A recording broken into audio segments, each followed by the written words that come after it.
Bonjour et bienvenue. Voici notre tour d'horizon économique, énergétique et boursier. Nous sommes le mercredi 24 mai et pour comprendre comment tourne la planète finance et qui regarde d'un œil inquiet l'évolution de la bourse, eh bien cette fois-ci, on va vraiment parler de bourse. Le CAC 40 vient de matérialiser un record absolu. Vous vous rappelez de ce record d'ailleurs du 19 mai, le Global Return s'inscrivant à 22 400. Eh bien, il vient de reperdre 700 points en l'espace de 3 séances. Et c'est le plus violent mouvement de correction depuis le 20 avril dernier. Enfin d'ailleurs, depuis le 20 avril dernier, il n'y avait pas eu de mouvement de correction du tout. Donc c'est assez facile. Et cette correction est suffisamment violente pour déclencher des signaux d'alerte à la baisse. Oui, ça nous fait plaisir de reparler un petit peu de bourse, parce que depuis un mois, il n'y avait strictement plus rien à en dire. D'ailleurs, depuis le 6 mars dernier, le CAC 40 oscillait autour d'un pivot de 7450, il ne se passait plus rien. Bon, là, on commence à avoir des configurations sur lesquelles on peut commencer à définir de nouvelles stratégies. En l'occurrence, donc une stratégie plus baissière. Il apparaît maintenant effectivement indispensable de penser à couvrir les positions pour ceux qui n'auraient aucun moyen de protection de type BX4, DSD sur le DAX ou DSP5 sur le S&P. Mais bon, l'urgence, c'est plutôt le CAC à l'instant, puisque le secteur du luxe a commencé à basculer, et quand ça pèse 33% du CAC 40, vous imaginez bien que ça entraîne tout le reste, et on a même un signal baissier, moyen terme, sur Hermès. Pas encore sur LVMH, pas encore sur Kering, et c'est juste limite pour L'Oréal. Mais donc, Hermès, déjà là, on est sur un scénario de correction moyen terme d'au moins 15%. Quand on parle d'un scénario de correction, c'est qu'on envisage au moins 10% de baisse.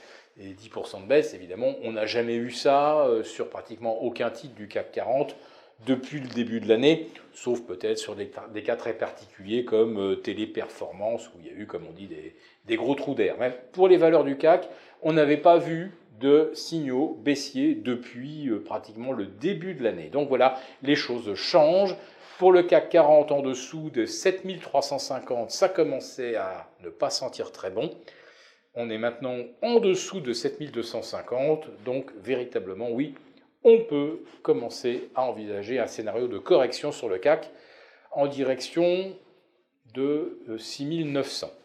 Sur le DAX, très intéressante également configuration, avec un double sommet historique sous 16 275, 16 300, et avec surtout à 18 mois de distance, deux clôtures à 4 points de différence, 16 271, 16 275 le 19 mai. Donc là, c'est un double sommet absolument parfait, et on retrouve également ce double sommet parfait sur l'Eurostoxx 50.